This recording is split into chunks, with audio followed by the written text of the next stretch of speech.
Good morning. ABG. I heard that last night and I liked it a lot, so I wanted to share with you. It comes from its shortage for always be giving. So most people are stuck in undesired results because most of them are in every situation and in every interaction immediately by the default coming from a place, what can I get? As long as you are entering in relationships, friendships, interactions, and all other action from that place, you will always be in lack, even if you are the richest person in the world. It was never about what you're doing, it's always about who you are being. So people are, especially nowadays, because I caught up a little of OGs and how it used to be slower. People are literally, most of them, like chickens without head.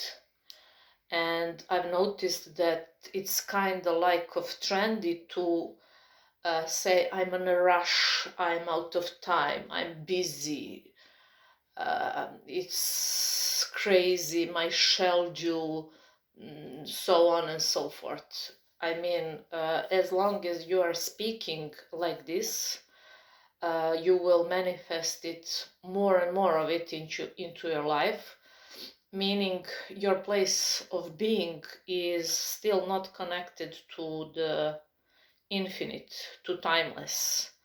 When you're connected to timeless, you literally can be this ABG, always be giving.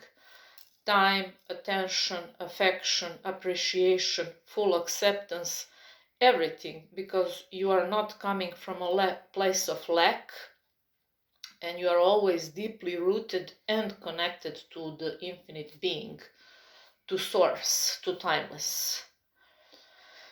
Observe yourself, and as I said in previous video, weakness is being in mercy of your emotions and not being aware of them. True power and being literally unstoppable comes from always being aware of your emotions. That's being mindful and knowing how you are vibrating and what's the signal that you're emitting 24/7. So if you're not satisfied with what you're attracting, that just means that you should inspect and check on your signal, on your frequency, on what you're emitting. Transmuting, transmuting, transmuting, transmuting, transmuting, sending signal 24/7. Literally, like your heart is beating, you're sending your frequency, you're emitting your signal. Your heart and mind are your antenna. You, yourself, your whole being is antenna. This is not something new. This is not woo-woo shit. This is science. This is something that Tesla and many other geniuses preached many, many, many years ago. Unfortunately, there are still people who are completely blind to this fact. Yes, many are awakening, and that's awesome. The whole point and the purpose of our journey is to do our best to expand our awareness, collective awareness, because individuals are not so powerful. But as Esther Hicks would say long time ago, the one who is in alignment is more powerful than the millions and millions who are not. You always have the ability to check on yourself whether or not you are in alignment. Your vibration and your emotions are guides for your awareness of where you are. Also, emotional scale. Through the all kinds of synchronicities and through my destiny and through my journey so far. I'm 45. In February next year I'll be 46. I was born on Valentine's Day, so I was blessed to, even though there were challenges that would probably broke many, I'm still standing tall through the grace of God. And that's why I said I never say I'm trauma survivor. I always say I'm, how it's going, how I've written here.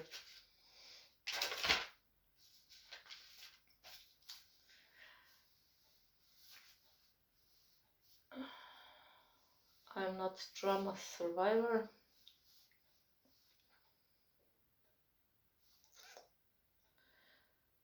I'm something like I turned everything into steel, because I literally did.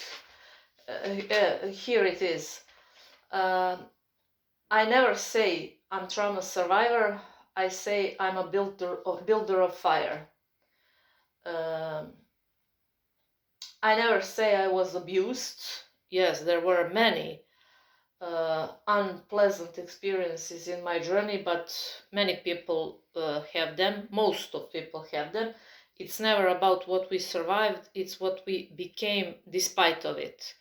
I think that Jung even said that I'm not what happened to me, I am what I choose to become despite of it. And that's the main characteristic of all the warriors.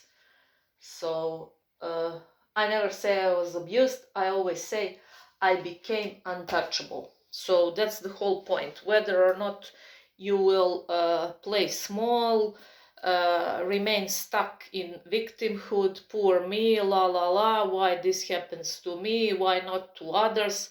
Well, guess what? To every single person something happened, literally.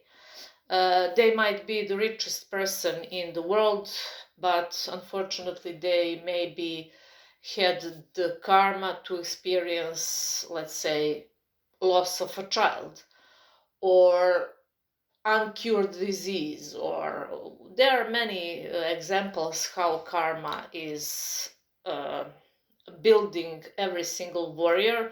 So never be delusional and think that your story is harder than other people's story.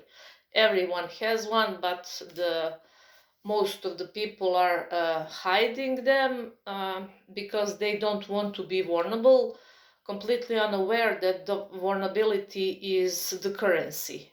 So the most and greatest souls were able to be vulnerable and to share their vulnerability.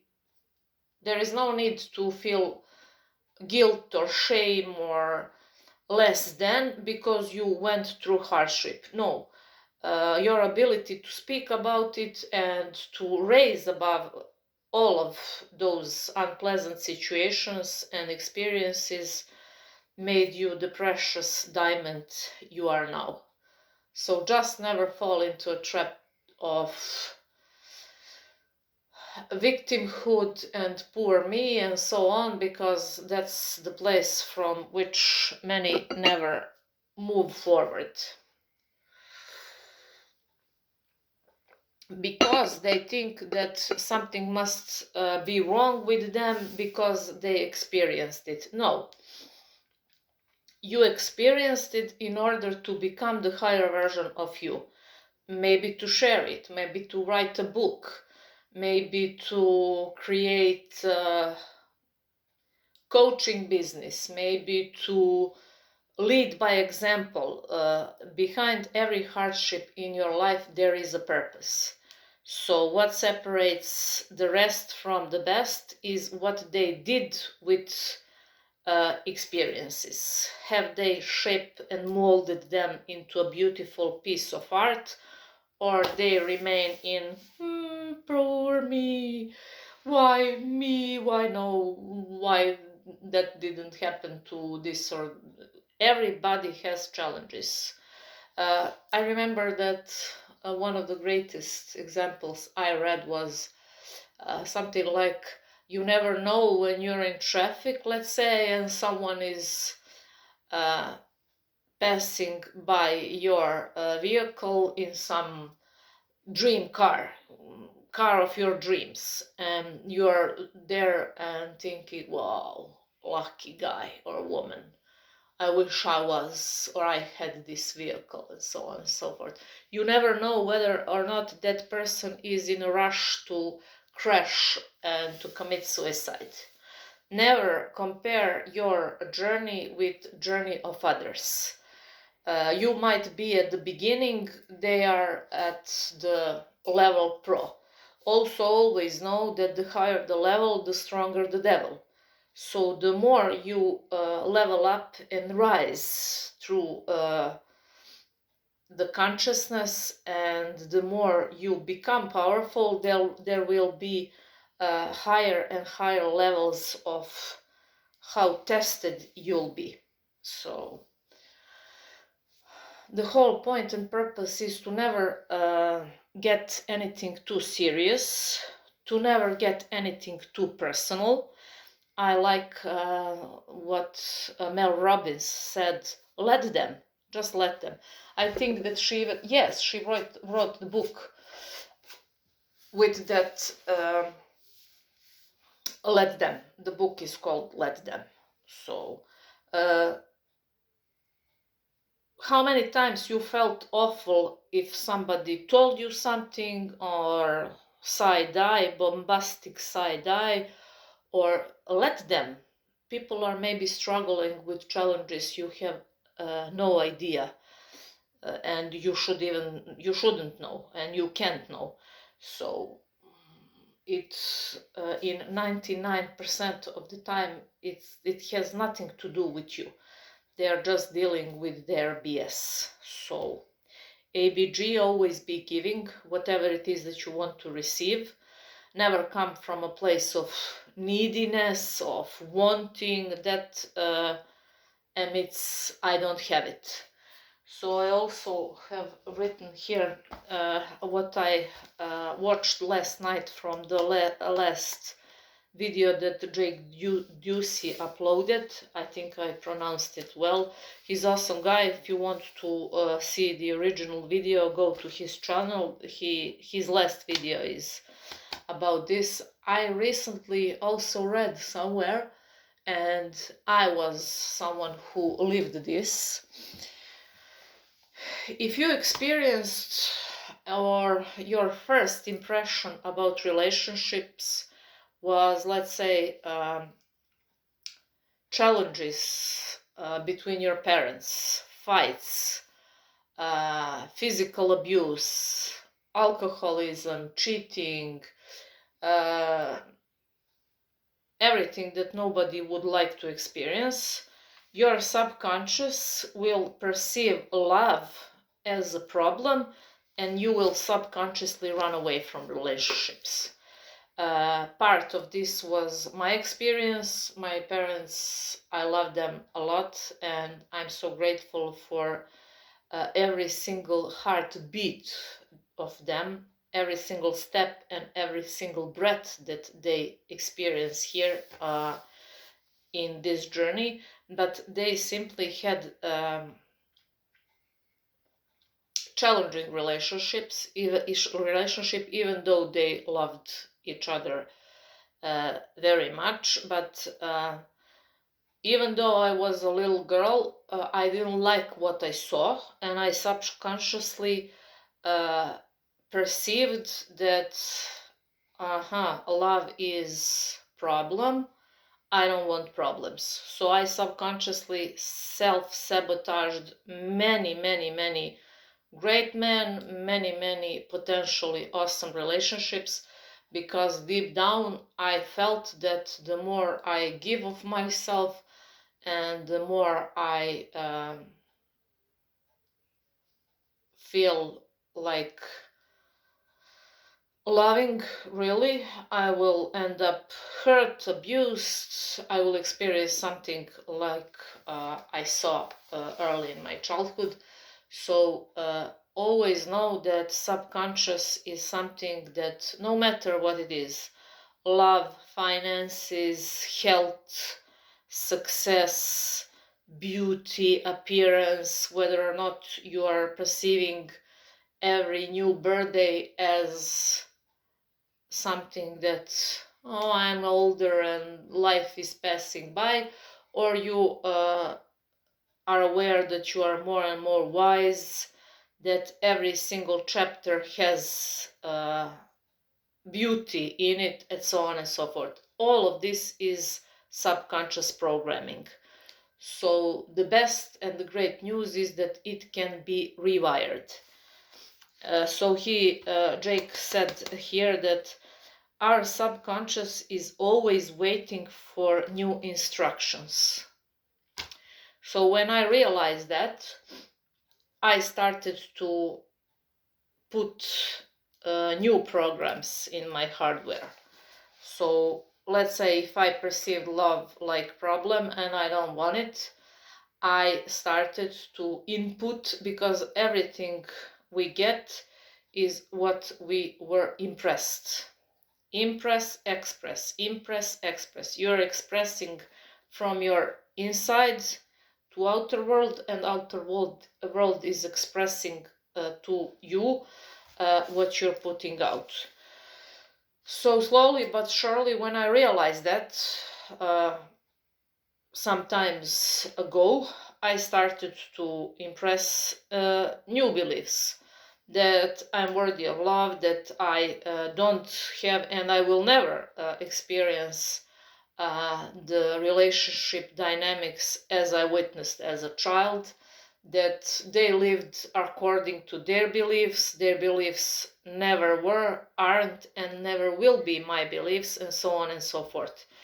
So our subconscious is always waiting for new instructions. If you have limited beliefs about wealth, put new instructions.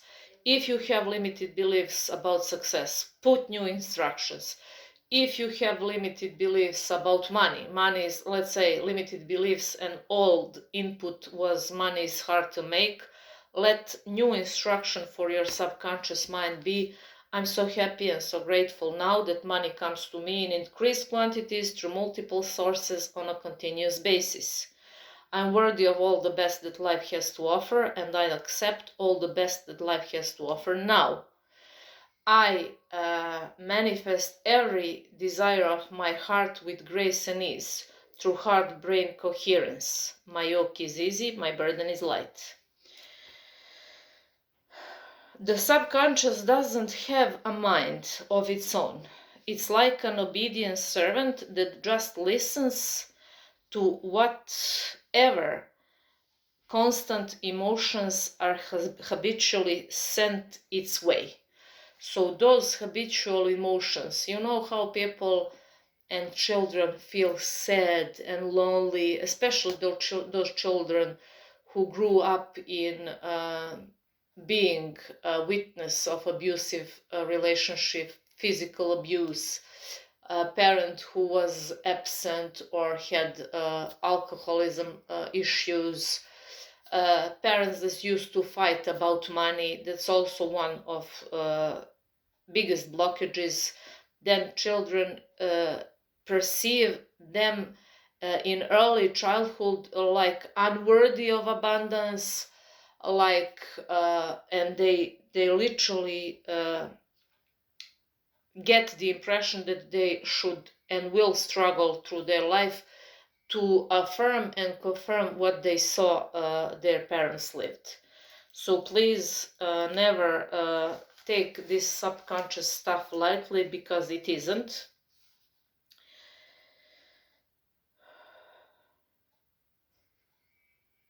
Your subconscious mind is like installing new GPS that attracts new people, new resources,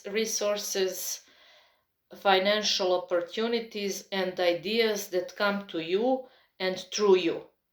So, as I said, and I will repeat as long as I breathe, it was never about what you're doing, it was always about who you are being. I remember how I was literally perceived from my close family members as a failure for too long, because I refused to take that familiar path. High school, university, steady job, and pension. Simply, my soul couldn't get into that box, and I decided to take the leap of faith and to move through life on my own terms. Guess what? Even though I was perceived as a failure, even though there were many obstacles that I had to overcome, because I chose to beat my own drums. I would never do it differently, because I proved to myself that I'd rather disappoint everybody else in order to never disappoint myself and my soul. So, and I remember that this was a challenge for me when I would be there, here, some gatherings, celebrations, weddings, or even in conversations randomly when I'm on out on coffee, on ice cream or whatnot, and when someone asks me, what do you do for a living? I remember that I was so stuck for too long in that feeling less than, feeling like I'm not worthy because I'm not a lawyer, I'm not in the real estate, I'm not some secure and, you know, engineer. Even though I know many things, I know how to, I finished hairdressing in every a loop of time where I could be creative. I did something to get some knowledge in my hands, because I like to be creative. I like to do, to have that power to make something, whether it is nice hair or something. Uh, I also like to cook and so on and so forth. So whenever I had time, I builded my, how they say it, my capabilities, whatever it is. I don't like to be bored, so I always like to learn. And from time to time, even though my favorite number is 333, I also many times bump into 777. Even when I was in hospital, I remember the dates were seven, numbers on door were sevens. When I came out first time from the hospital, on billboards there were sevens. And when I googled what sevens means, sevens repeatedly mean lifelong learner. So if someone would ask me, what do you do for a living?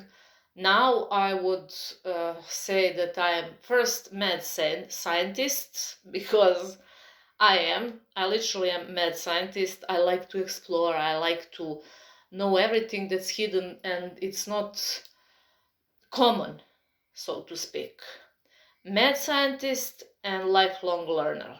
But I had for too long that feeling of less than, um, all kinds of social anxiety. um I was for too long feeling unworthy because I don't have the diploma, degree, and I don't have a common career, common job and title. Uh, I worked on my subconscious mind, especially here when I see, let's say, Quasio here, who is and was, and the dude is young and finished to be the engineer, and he even start working, but he literally felt like he's gonna die. He says that his job in that steady job was soul-sucking job, and he literally had to give up and to make his own brand. He now has reality creators, I think. He's awesome, dude, awesome. So after I was reinforced and I realized that simply this is my pet and this is what I eventually came to make my movement, to be the voice, I started to feel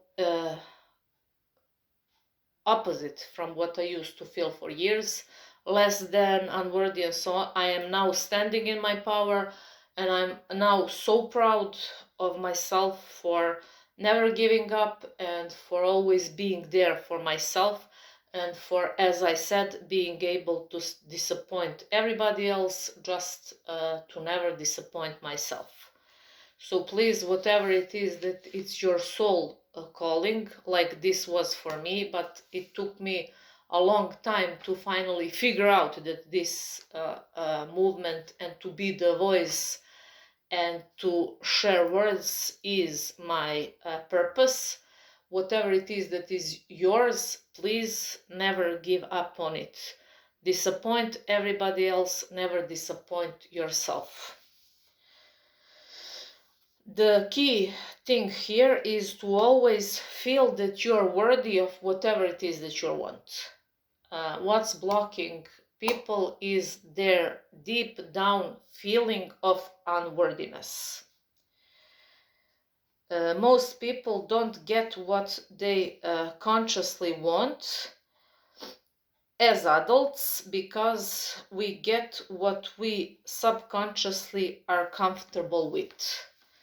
So whatever it is that you understood that is your, let's say, limit, especially as a child, especially if that's something that's through generations and generations and generations in your bloodline, you must put the work to rewire the whole here system. When you shift into new paradigm of what you're worthy of, when that happens and your subconscious accept what you are really worthy of, immediately you will see other events in your life shift, as if you just flipped the lights on. As if you just flipped the light switch on. So many times I felt as I'm in a fog. And the clarity, you must also know this, the clarity is like a fog. So never expect that you will one morning wake up miraculously and have the whole vision in front of you. No, clarity works literally like going one foot in front of the other, patiently and slowly, patiently and slowly. And as you move through the fog, the clarity becomes and your vision clearer and clearer. And one day you are just voila, as David Bear would say, Shazam. Bro, I woke up in a dreamland, literally. Why? Well, because the fog elevated, you were patient, you gave yourself time, you moved with baby steps, one foot in front of the other, patiently, always aware, observing through the fog, not going like a crazy person, scared, left or right, slowly but surely. One step in front of the others. One step in front of the other, and literally one day, shiny, bright, completely new reality. Slow always beats slow always beats. So slow and steady wins the race. I think that's the saying. Slow and steady wins the race. I love you. I appreciate you. I'm so grateful for your kind words, for being here. I hope that my messages are beneficial for you, and I will do my best to grow this and to always speak the truth. Because I was divinely guided to be here and to be the example of how, when you are not, no matter the price, somebody who will betray themselves, how literally heavens pour upon you all the best that life has to offer. I'm living it, and I wish that for you and for every single soul on this earth. We're in this together, and the more blessings you send, the more blessings you receive. So whenever you are either in traffic or you're waiting somewhere, or when you're bored, send blessings, observe people, and silently send them blessings. Watch them and say mentally, I bless you, I bless you, I bless you, I bless you. The more blessings you send, the more blessings you will receive. Have an awesome day, and I'll speak to you soon.